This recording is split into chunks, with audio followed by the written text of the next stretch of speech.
ఇందులోనికి ఒక half tablespoon garam masala చల్లేసుకొని ఒకసారి కలిపేసుకొని మూత పెట్టేసి ఒక 5 నిమిషాలు ఉడికించుకోవాలండి. ఇందులో ఉన్న ఎసరు సరిపోయిద్దండి మంచిగా. మూత పెట్టేసుకొని ఒక 5 నిమిషాలు ఉడికించుకోవాలి. ఒకసారి మూత తీసి చూసుకొని కలిపేసుకోవాలండి. దోసకాయ అనేది మంచిగా ఉడికిపోయింది, ములక్కాడ కూడా ఉడికిపోయిందండి. రెడీ అయిపోయిందండి.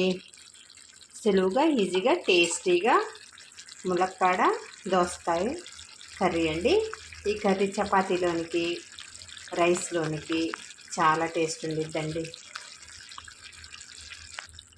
స్టవ్ ఆఫ్ చేసేసుకోవాలండి. ఉడికిపోయింది కూర మొత్తం. రెడీ అయిపోయిందండి. సులువుగా, ఈజీగా, టేస్టీగా ములక్కాయ దోసకాయ కర్రీ అండి.